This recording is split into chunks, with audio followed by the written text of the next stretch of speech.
I want to ask you about climate and the response to climate change. So I live in a place that had glaciers 15,000 years ago, and it's very obvious from the landscape, as it is in many parts of the world. So from my perspective, there has very obviously been radical climate change that has nothing to do with human behavior. And yet my government and most Western governments, in fact, world governments in general, all agree that climate change is caused by human behavior. And we need to stop climate change by changing human behavior in ways that will kill humans. You're very closely connected to agriculture and watch world politics carefully. What's your view of what causes climate change? I don't think it's so important to tell the truth. I think more important it's a fact. The temperature of the surface of the planet changing. That's true. That's a matter of fact. Yes. So it's also true and very possible that number of the dangerous anomalies, nature anomalies will increase, like consequence of the warming of the surface of the planet. Yes. So intensity of hurricanes, more floods, more droughts. So this kind of the things will increase. It's very possible. Very possible they will bring more damage, material damage to the property or damage to the way of the living for the people. That's all nice. That's all understandable. So, but I think what's wrong if from these facts we are jumping to the question and starting to discuss who is guilty. Who's guilty? That is what is, I think, very wrong. Because, of course, it's more natural way to start discussion from this. Because we're all following certain type of the thinking, which is, maybe it's coming from really, how you said before, from a religious perspective or whatever. Because it's always the same circle. Firstly, exists a sin. Somebody done something bad. Then exists punishment. Something bad happened because somebody done sin. Then exists, how you say it in English, you recognize. Basically, you admit that you cause this. You repent or atone. Yeah, so that is next stage. No, and then only after, basically you can come back to the paradise or whatever people call it. So that is more or less the same pattern. In the same pattern, when you speak, somehow distract from the issue on the table. Because what is the issue? Issue is how to deal with the problem. So instead of the question, how to deal with the problem, you suddenly start to think how to deal with the person who caused the problem. That's, I think, that's a problem. That's what I mean. I think you're exactly right. Well, just a bit as a matter of fact, okay, so if you assume that CO2 emissions drive climate change, which is an assumption, I don't think we've proven that, but that's everyone's assumption. What percentage of CO2 emissions come from people and human behavior as opposed to natural phenomena? Okay, so let's look on it from the different perspectives then, if I may. So firstly, I think it's not important who caused the problem. So the same answer goes to everything. In the climate change, I don't think it's important who caused it. It's a question is, we need to address it. All right. So let's start it from there. Let's start to address the problem instead of the looking for person who did it. By the way, the same pattern goes about everything. Maybe in some conflicts, instead of the looking who caused it, hold on, it's better to think I understand about casting blame. I think you're absolutely right. And it does become a political vehicle to punish your enemies and people who don't vote for you, which is clearly what's happening. But you also can't solve a problem if you don't know its source. If you don't know why it's happening, how can you fix it? Okay, so how you can fix it? So in the case of the climate, I think it's better to start from the facts. Normally, there are two types of the people. Two kinds of the people. People who like to learn and people who like to believe. So I think in this type of the question, we need to concentrate more on learning, on understanding, rather than on beliefs. So coming back to the learning. So surface of our planet receive radiation from the sun approximately, I don't know, 340 megawatts per square meter. So that is what happening. Watts, sorry, not megawatt, of course. After that is heating the source of our planet. But part of this heat, it's reflected. It's going back to the space. In case if we don't have atmosphere, what happens? So temperature of our planet will be perhaps 35 degrees lower than it is now. So why it's not lower? Because we have atmosphere. What is atmosphere? Inside of our atmosphere, there are certain gases which we call greenhouse gases. Yes. Major of them, it's water vapor. Second, it's CO2, then methane, then others. So what these gases do, they reflect heat back to the surface. About three quarter of the heat, it's reflected, it's going back to the surface. So we're experience kind of infrared sauna effect, when basically, firstly, direct sun exposure, and after that, reflected heat waves coming. So that's how it works. So why I'm explaining of this? Okay, so let's imagine we are not looking whom to blame for the problem, but in reality, we are just trying to put temperature a little bit down. Let's say a degree or two down. We are trying to find these knobs, how you call it, on the thermostat, so to turn them down and make temperature a little bit lower. So what you normally would consider. So question number one, you want to increase reflection of the heat from the surface of the planet, wouldn't you? So that will be first question. That's what in science they call albedo. So it's an ability of the surface to reflect waves coming on the surface. Yes. Albedo. So white color, basically, if you have a mirror, your albedo is 1. If you have a completely dark something, your albedo is 0. Everything else goes in the middle. So if you want that surface heated less, what you do? You increase albedo. Step number 1. Step number 2. What you want to do? You want to decrease reflection in the atmosphere, which is going back to the surface. In other words, you want to decrease a concentration of the greenhouse gases in the atmosphere. That's 2. So the heat can escape. Then heat will not go back, but will escape. So that's actually 2 actions which you wanted to take. Are there any difference? No, because it doesn't matter. Either you basically send more out of the surface, or you allow less to come back to the surface. It works in the same direction. You want to address this all. Now, one more fact to add here. So when we're talking about greenhouse gases, so another, just numbers. So our planet emits about 820 gigatons of equivalent of CO2 per year. Humans emit about 54 gigatons out of this 820. So it's about 6%. So that is input of the human greenhouse gases emission is 6% of the total. 6% of the total. Yeah, that's why if you look on all of it combined, it's really unexplainable. No, I mean from the logical perspective. Yes. Why all attention given not to the changing of the albedo of the world of the surface of our planet, and or not to the addressing other 94% of the emission, which is coming from the nature. But why all attention concentrated on this 6% of total? That's very difficult to explain from the logical perspective. So that's what beginning. After that, naturally, question number 2 can be asked. Is it possible to address either remaining 94% of greenhouse gases, or what does it really mean to change albedo of the surface? Is it feasible? What does it mean? Of course, it's feasible. So what means to change natural emission, this 94%? Plant forest, that's about it. So meadows, it's about this. Deal with the permafrost, which is covering big storages of the carbon in the underneath.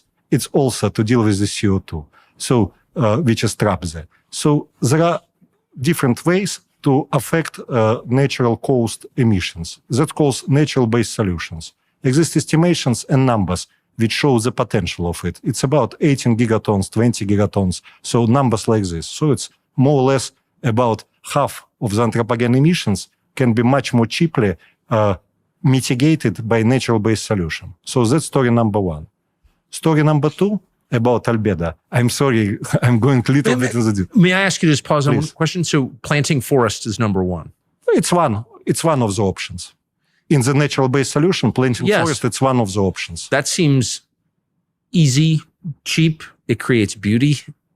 It helps everybody to plant forest. Why is that being done? Yes, it's done, but not on the very big scale. Where is it being done? In many places in the world, planting of the forest happening now. China, by the way, the biggest place where about 250 million tons of the emissions now absorbed by the forest plant in China during last 20 years. Why isn't it being done in more places? We will come to this, I promise. Okay, we will come to this. I like that idea so much that I had to pause. But forest, it's only one of the possible solutions. There are many others. Forest, it's one of them. But once again, so there are opportunities to react on the greenhouse emission from the natural sources. That's story number one. Second big story, which is unlike, let's say, natural-based solution, almost not used today at all. That's to affect albedo. It means to affect how much energy basically reflected out of the surface of the planet. What does it mean? For example, to paint roof white, that means change albedo. It was black, become white. So, or to change color of the roads. Or, for example, to plant certain types of the grass, of meadows, or something like this. I give you numbers. So, typical, let's say, gas power plant in Texas will produce maybe 2.5 million tons of CO2 per year. So, in order to absorb it by albedo, it will need to be, I would say, 15,000 hectares. You need to change albedo for 0.04. I'm sorry for technical details.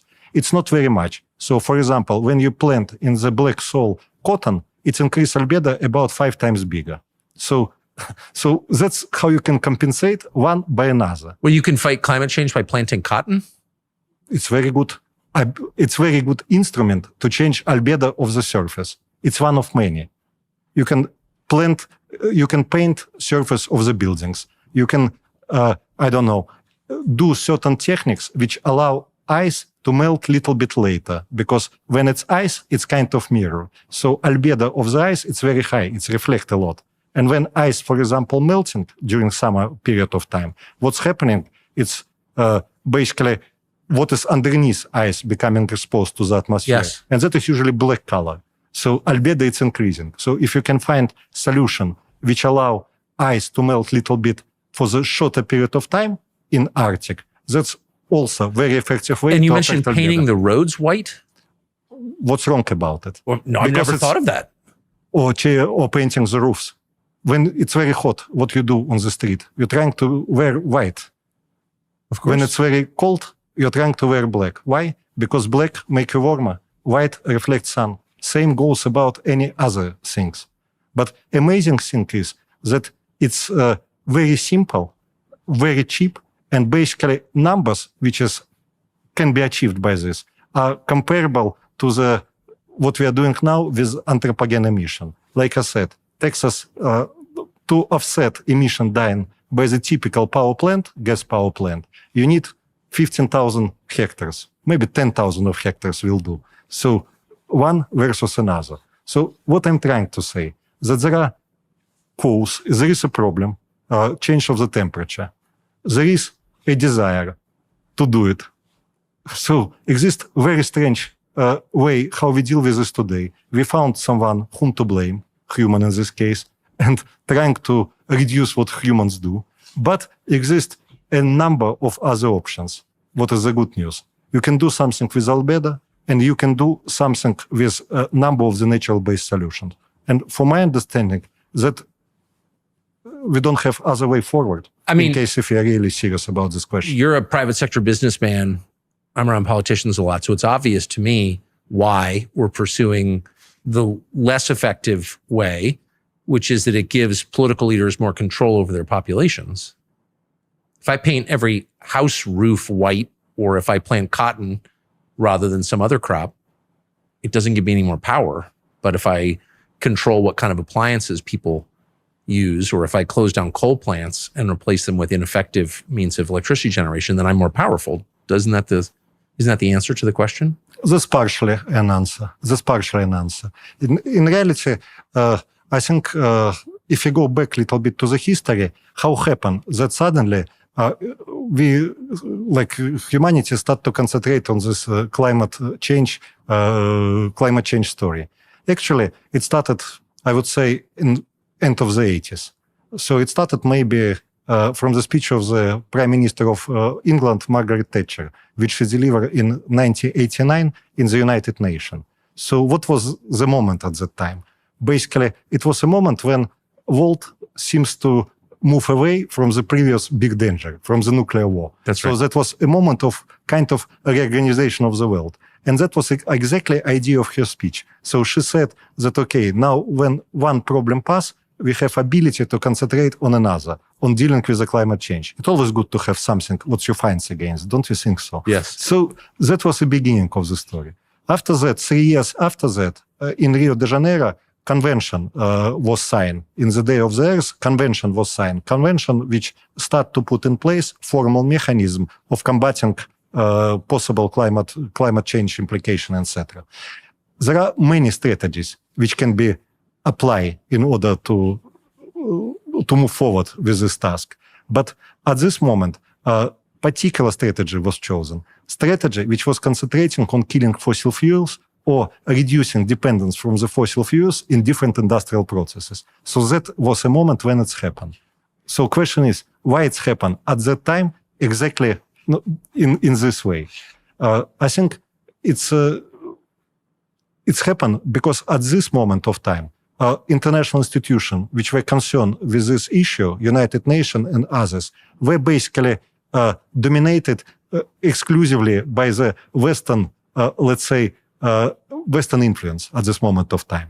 They were basically, because it was not other powers in the world at this moment of time.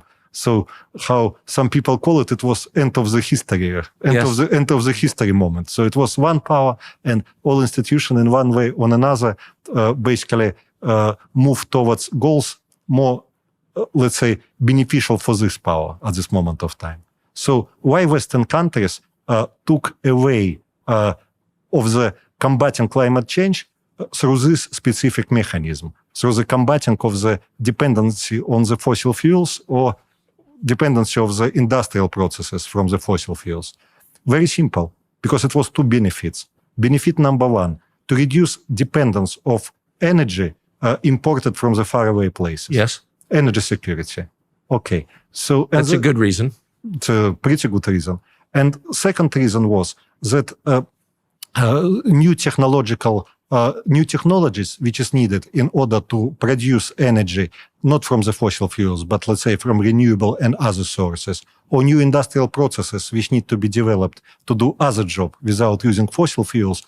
Basically, the idea was that country who will start to do it first will get a technological advantage and will create not only something good for their own economy, but later will be able to provide the same solution to other countries and like this maintain technological leadership. So that was a logic. So why basically directions was moved towards this? Think about it. If you're talking about planting of the trees, it's nice, but where to plant it? In Russia, in Brazil, somewhere in Africa. So definitely not in Europe. So because not so much space available, which basically not used for other purposes, for agriculture or other productive purposes. So that's why idea moved towards this direction. Also, it was more easier to, let's say, to sell to the voters because investments done at your home, working places created at your home, but at the same time, you're kind of fighting global problem. In this situation, climate change is a very specific story because we have one atmosphere for whole the planet. It's very unusual compared with other problems. If you want to give people access to the water, you need to do something where these people live.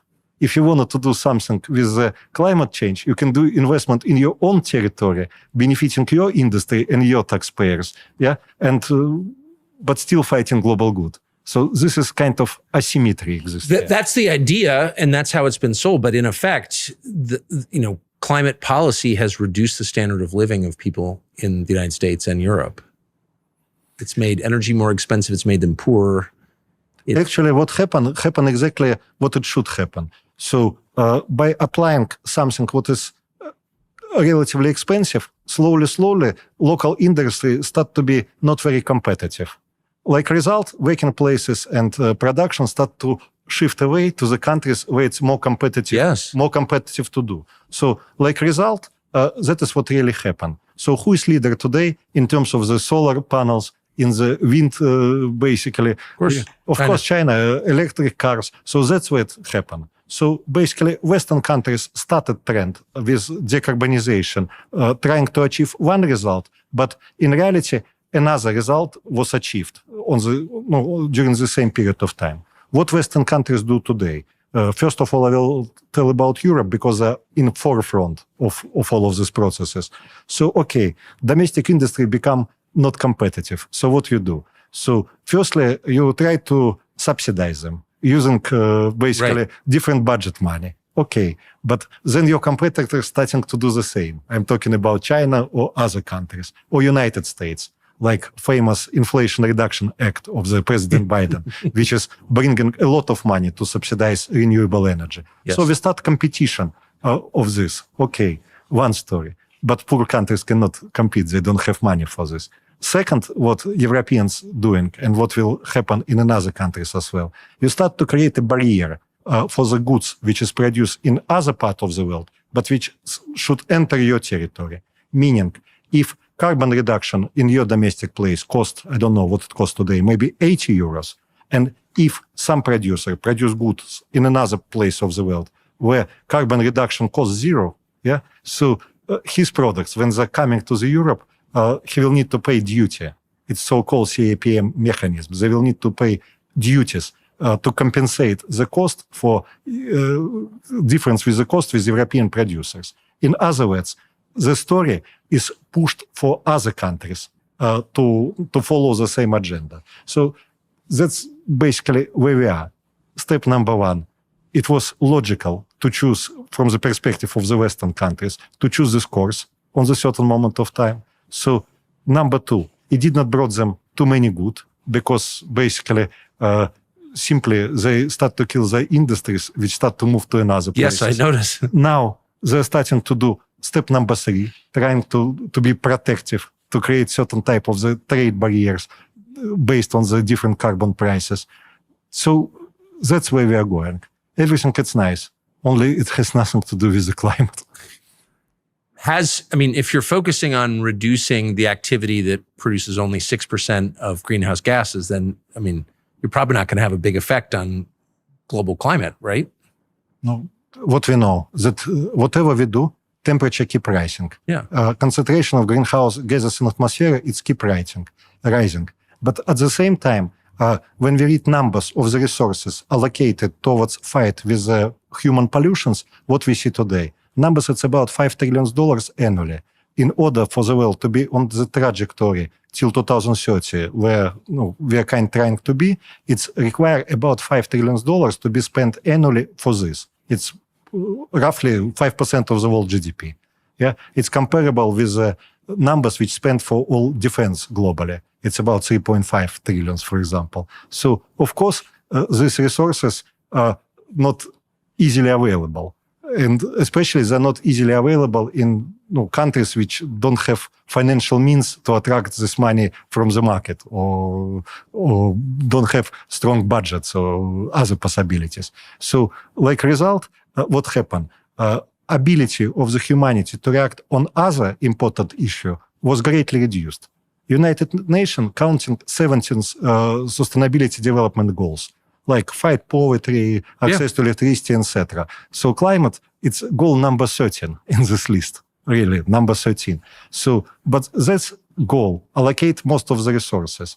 And that's a problem. So what I'm trying to say, maybe on the certain stage, it was good idea that Western countries start to follow particular way to combat climate. Who cares? If rich guys want to spend their money doing something good for the world in their own territories, you can only say thank you, nothing else. But now this story starts to affect others very much. More poor countries, countries who cannot really compete with the Western countries in this type of the arrangement. And what it means? It means this policy more or less clear now for everyone. It's not about climate anymore. It's about something else. It's about business. And clearly, the concern, I think, just as an American, is that the country runs on electricity, on energy, and the alternatives to hydrocarbons don't seem like they work very well. You're in business, use a lot of energy in your business. Could you run the United States on renewables? Will that be possible anytime in the next 100 years? What would happen if you tried to run the United States on wind and solar? Price of energy will be higher. That's what will happen.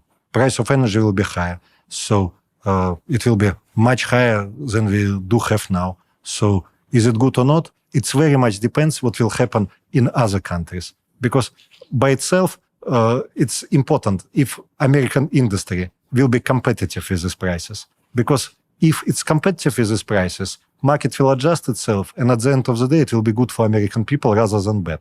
But I don't think other countries will follow this agenda where just all basically added profit in the supply chain staying in few particular places in the world. I think this type of the world order is not sustainable, and unlikely it will be possible to maintain it for a very long time.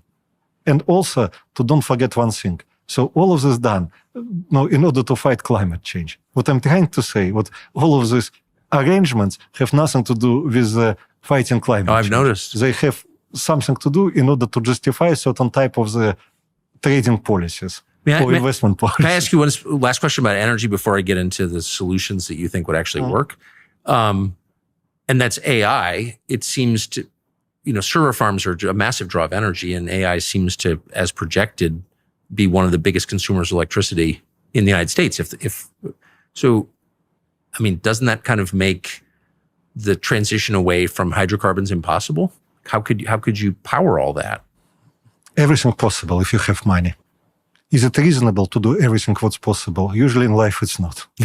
Good point. I noticed that AI seems to be exempt from climate concerns. Like your car is bad, but server farms are not bad. Yeah. What did you mean when you said specifically permafrost? If you wanted to reduce greenhouse gases, you would deal with permafrost. What would you do? What is permafrost?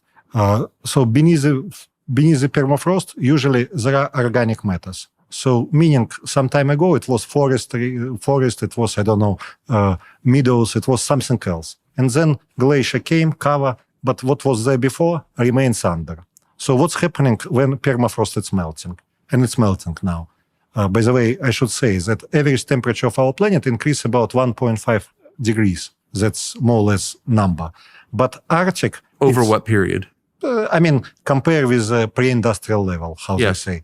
Yeah, but that's not distributed equally. Yeah. So Arctic, it's warming much faster. So temperature in the Arctic increased maybe 4-5 degrees on average. So like result, ice is melting, permafrost is melting. It means during summer period of time, exist longer periods of times when what sits beneath permafrost, organic matter, meets the atmosphere. So what happened during this period of time? It's same what happening with your apple when you eat part of it and left it on the table. It's getting rusted, how to say it, yeah? So basically microbes start to work with this organic matter, and like result, emission of the greenhouse gas is happening. It starts to rot. Yeah. So it's basically either CO2, or if it's very wet, then it will be NH4, methane. Yeah. So that is what's happening. So what I'm saying, that more exposure for organic matter, which is underneath permafrost, longer this exposure with the atmosphere, more emissions coming out of there. So that is what's happening now. So what is the numbers? Actually, it's strange, but numbers not well known now. Not so good research exists in this area. It's accelerating now, but for now we don't have reliable numbers. There are a number of publications, but differences in measurements very big. But mostly estimation will be about 7-8 gigatons of emissions in the, let's say, 10 period of time. So numbers is like this. It's slightly bigger than United States anthropogene emissions. So basically, it's a significant numbers, which is coming from there. So when we talk about natural-based solution on the permafrost, if I understood the question correct, so idea is very simple. So how you can reduce time which organic matter exposed to the atmosphere? How you reduce this time? Basically, you need to keep surface cooler for a little bit longer period of time. That's what you need. And there are a number of techniques how you do it. Exist techniques which you basically apply some things on top of the ice, and it's melt much slower than it will melt otherwise. Exist things which include natural solutions. For example, you can put animals in the certain area, and when then animals walking in this area, they're pressuring snow. And what means pressure of the snow? So if snow is, let's say, 3 meters, then on top of the snow you will have temperature maybe minus 40 degrees, but beneath you will have, I don't know, minus 5. It's kind of blanket. Yes. But if you pressure it, then basically temperature beneath the snow will be much less. Like you're walking on your, I don't know, country house on the, let's say, on some walk, and you will see that snow there will melt much later than will be snow somewhere else. Exactly so, right. So, in fact, you can see the footsteps. Of course. The ice footsteps, yes. Yeah. So like result, temperature beneath the snow, which was pressed by the animals, will be lower, and like result, exposure of the surface to the atmosphere during summertime will be shorter. So, no, that's another possible techniques. So, in reality, these techniques are allowing to mitigate quite a lot in terms of the emissions. What kind of animals? I mean, what kind of animals love to live in this kind of environment? Reindeer? For example. Yeah. So, many solutions exist. Is anyone trying that? Yes, people trying. And is there any way to know whether it works? It definitely works, but again, so natural-based solution, it's an area where exist very many problems with accounting, with correct measurements and everything. So problem is that we don't have a system which allow us objectively control flow of the greenhouse gases to the atmosphere and or absorption them from the atmosphere. Where is the world's permafrost? 65% of Russia's territory permafrost. Alaska, it's permafrost. Yukon, no, big part of the Canada, permafrost. And little bit in Scandinavian countries. Those are the 4? Big four. But 65%? 65% of the Russian national territory, it's permafrost. Are the Russians trying this? Trying to do it? No. Why? Today, basically, why you will do something, what doesn't make sense for you? Okay, stepping backwards. If warming of the planet is good or bad for Russia? Honestly speaking, it's rather good than bad for a number of the reasons. Of course, some areas will experience maybe more complicated conditions for agriculture and everything. But on average, our agriculture production will move more north, which will allow to grow more rather than less. In terms of the ability, because we are northern country, so we spend a lot of energy to allow people to live in this condition. Yes. So when temperature going up, again, you spend less. So what I'm trying to say, economically, increase of the temperature, actually it's good in Russia if you take it in combination of the factors. So why somebody will do something in case it's good for him to do nothing? Right. That's one question. No, it's possible. But then it should be some market for this. So for Russia, it's good. But for somebody, it's bad. Perhaps some arrangement can be done when somebody paying for the basically decrease of certain emissions and use it against their country obligation or something like this. What I'm trying to say, so market is needed. Who makes these decisions? United Nations body. Exists a so-called Paris Agreement and exists a certain bureaucracy which working like part secretariat of this agreement. So today that is how it's organized. So today, basically, countries concentrated on reduction of anthropogenic emissions, but it's perfectly feasible without changing anything in the Paris Agreement to organize 2 things which is needed. Firstly, to go to the other solution, natural-based solution with emission, and actually to include albedo effects also in the consideration, like another possible option to affect temperature on the planet. So that can be perfectly done like part of the Paris Agreement. Step number 1. And step number 2, we need a global market for the carbon. So when basically, because only global market can distribute resources in the best possible way. For the unit of economic resource, you can get more value. In this case, value is how many emission you can cut. So we need 2 things. one, technological neutrality, to don't concentrate on the human guilt, but try to do all what works, regardless how you done it, on nature or with human. And second, what you need to do a world market.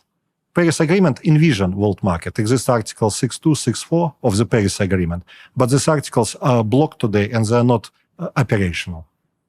If you were to say to a leading spokesman for the climate change agenda 2024, whether it was John Kerry or Al Gore, Greta Thunberg, actually what we need to do is put more reindeer on the permafrost, paint the roofs white, and plant more forests, how do you think they would respond? Firstly, I'm not saying we need to do this or this. I think we need to do whatever. Yeah. Whatever. So market should decide. But if you were to make the case you just made on the basis of what emissions actually are and what might, is there a market for these ideas? I guess is what I'm asking. How I said, Paris Agreement, it's a creation of the certain historical period. Right. So it was sold to many countries at this time. It was very strongly supported by developing countries of this time. Why, for example? Because developing countries did not put obligation to cut their emissions, like part of this. Yes. But they expected to receive a lot of support in order to follow the agenda, which did not realize at the end. So actually it's realized, but in a way that now you can take money for something green, but you cannot take money for hospitals, water, or other things, which is important for you, because it's the same money. So what I'm trying to say, basically, movements, any case, will move towards the direction where anthropogene emission will not be enough. So that is happening any case. Firstly, because it's fighting just anthropogene emissions would not bring us where we wanted to be. And second, because this course creates so many uncertainties and disproportion in the world that one by one, different players will find it that it doesn't make sense for them to be part in this agreement. That's what will happen.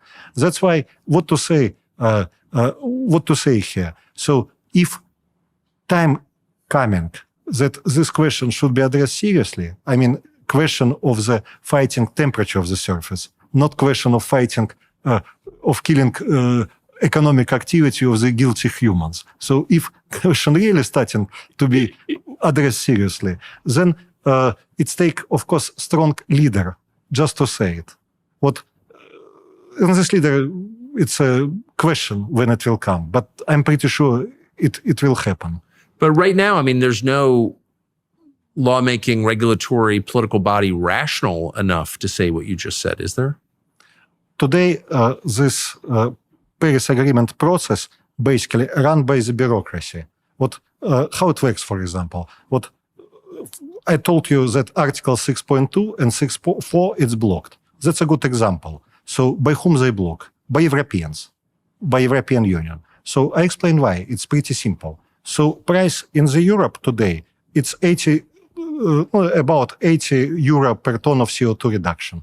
So let's imagine we have a global market where basically you don't need to reduce emission just on the European territory. But when European company can basically buy a reduction which happen in the places where it's cheaper to do. Yes. Let's imagine we're in this market. What will be price of such global market? I would say $30 will be my estimation. So it will be much less. What will happen with the countries which already exhaust the opportunity to cut emission cheaply and brought the economy on the situation when price is 80 euros? Let's imagine price tomorrow collapse from 80 euros to $30. What will happen then? Crisis will happen. Huge financial crisis will happen. Because who basically took risks that certain investment will be paid back? Banks or governments. So if price is going down, so basically many renewable sources becoming not competitive compared with the fossil fuel sources. Because this price of $30 moving prices down. What is the result? Big financial crisis. So that's why, from one side, we are talking about how nice it's to fight climate. And from another side, we are blocking the best possible mechanism to do it. Because they bet too much on this. Exactly. United States, not in this situation. United States did not done this bet because it's more rationally run system. United States today, basically, what it does, it's subsidizing many producers, like part of the Inflation Reduction Act, subsidizing producers, giving money from the federal budget towards companies which is cutting their emissions. Very big money, by the way. $100 sometimes per ton of CO2, $80, $110 for certain application. So why you need to spend federal money on something which is like $100 if you can purchase the same for about $10 somewhere else? Where, for example, in African country, why you're not purchasing something what you can purchase for $10 and give jobs and something to the African country, but at the same time, why you're sending grant money there or basically help there? What does it make any sense? Why do you think, you said at the outset that you think a lot of this is a religious impulse, or it follows a religious template where you identify the sin, you find the sinner, you force the sinner to repent, and then you get to paradise? Why do you think Western countries, which are not religious, have chosen that rather than a scientific approach to a scientific problem? I mean, firstly, climate was not the major issue. Climate was a nice slogan to resolve other issues. Like, for example, issue of energy security, right, or issue of the finding new engine for the economic growth. So that was logic number one. Now, how you're asking question from other area, cultural question. So how happened basically that society become so much involved in the process of punishing humans in this process? I don't know. But what's interesting is I personally think energy security is a valuable goal. It's important.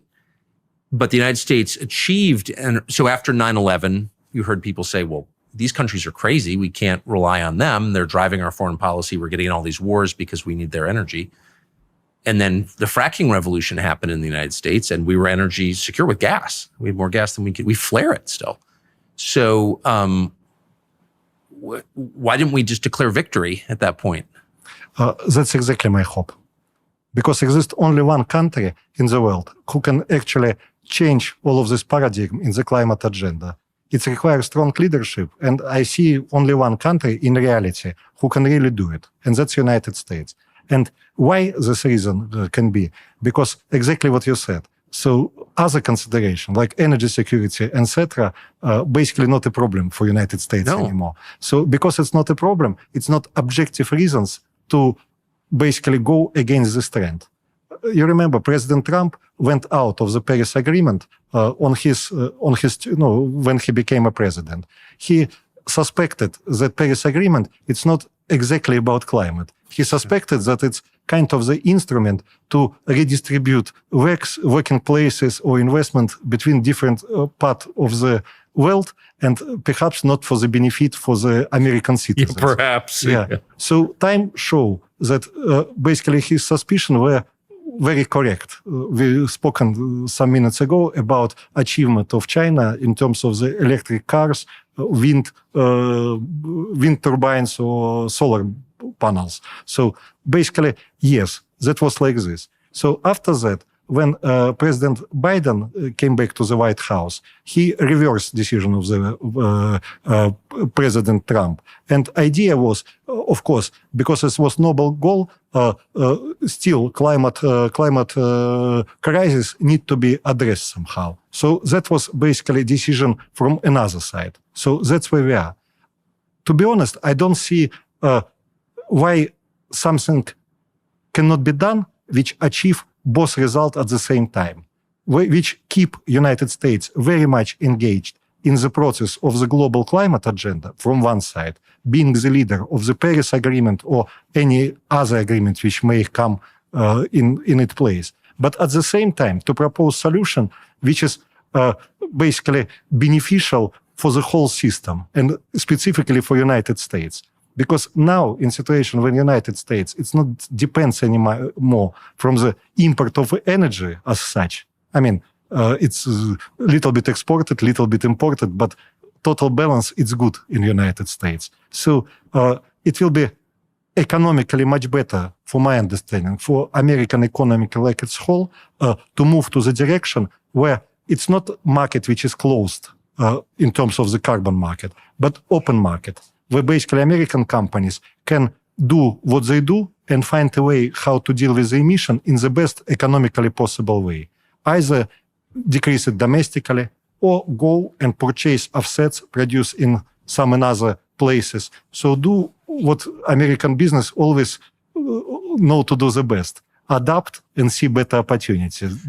But I guess I agree with everything you're saying, except I think that this is what we're watching is less rational than you assume. I think if you said to people, what we're going to do is increase the number of trees and big mammals, which seems to me, inherently good, they would say that's not enough punishment for people. They're not suffering enough for their sins.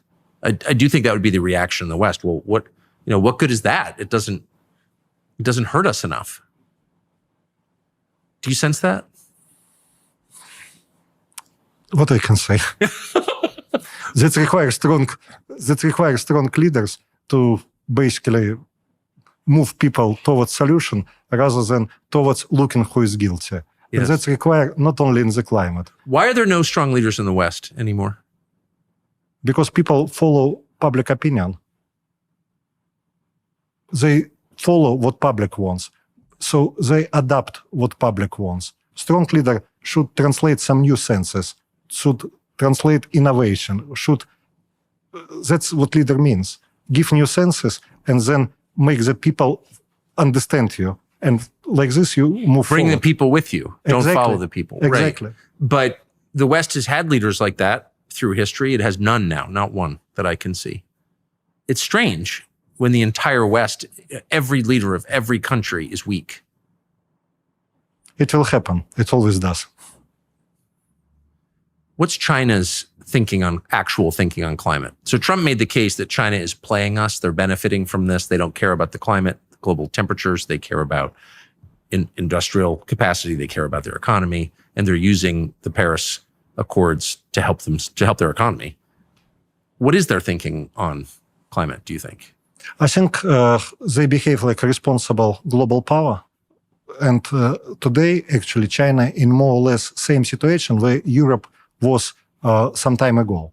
Basically, energy security also a big issue for China. Yes. Because a lot of energy imported and also domestic production of energy, it's mostly coal in China. And what's happening with the coal production, depth of the shafts and everything increasing because most profitable reserves getting exhausted. That's why energy security getting issue for China. So that's why for them to build more and more renewables, it makes perfect sense from their perspective because they deal with two problems, yes, not only with the climate. So, and that's perfectly competitive, it's perfectly aligned with what Western countries do today. So for them, renewables, it's needed. For them, energy transition, it's needed because firstly, they need it for their energy security. And second, they're really able to create new industries in the very fast and very organized manner because their system allows to concentrate resources on strategic goals maybe faster than normal market economy would do. So they can establish group of the industries, call them champions, support these industries by all government means, and perhaps these industries can take a global leading position much faster. That is what's happening in China. So yes, the insight of this paradigm of the fighting of the fossil fuels, yes, they have their reason why it works for them. But at the same time, China also doing a lot. Today, it's the biggest actually contributor to natural-based projects. How I said, they plant most of the trees than other countries did in order to offset emissions. The Chinese company looking on the other markets in order to do projects that offset their home emissions. So I think they're doing pretty well, pretty logical from there and from. Does coal have a future? Will people be burning coal in 50 years? I think so. Because again, it's nothing bad to use any fossil fuels, especially if you can offset emissions out of it. I would say that emissions from the coal again, but maybe I even need to step back one step before. So people sometimes mix between ecology and climate. So ecology, it's something what pollute. Yes. It's, I don't know, dirty rivers. The particulates. Some into the air, particulates, something of this. Can modern coal power plants deal with these questions? Yes. Yes. Modern coal power plants don't produce black smoke, and they don't destroy nature like previous generation of coal power plants used to do before. So answering on these questions, yes, ecology can be basically resolved. Question number one. Another question, it's emissions. So let's imagine that global price is $20. In this case, coal will fly forever. If the global price will be, I don't know, $30, $40, that will create a little bit different scenario. So in reality, it's nothing wrong to emit when you produce something, be it from the natural gas or from the coal or whatever, as long as you can offset. And if price of offset is low, no, it gives particular types of the fossil fuels longer future, then it will be in different scenario. What about natural gas? I mean, the emissions from natural gas are much lower, correct? Also, it's not black and white. So natural gas is NH4, it's methane. Yes. So methane and CO2, it's two different greenhouse gases. So question is, how you compare, let's say, harm caused by one greenhouse gas versus harm caused by another greenhouse gas? It sounds like a simple question, but actually it's not. Why? Because molecule of CO2, when it sits in atmosphere, her half-life time will be much longer than half-life time of the molecule of methane. So what it means? It means you have 100 molecules of methane in the atmosphere. 7 years after, it will be 50 molecules remains in the atmosphere. With the coal, basically, it will take, let's say, 100 years before half-life will be achieved, something about 100 years. That's why you don't have a clear answer on how harmful it's one molecule versus another molecule. So how you can answer now on this question? So if you take period of time, let's say 100 years, today number is 32. It means one molecule of methane more harmful in terms of the global warming than one molecule of CO2 32 times. But it's on the period of time 100 years. But if you take not 100 years, but 30 years, numbers will be very different. Number is 83. So during this period of time, a molecule of methane more harmful than molecule of CO2 on the another number.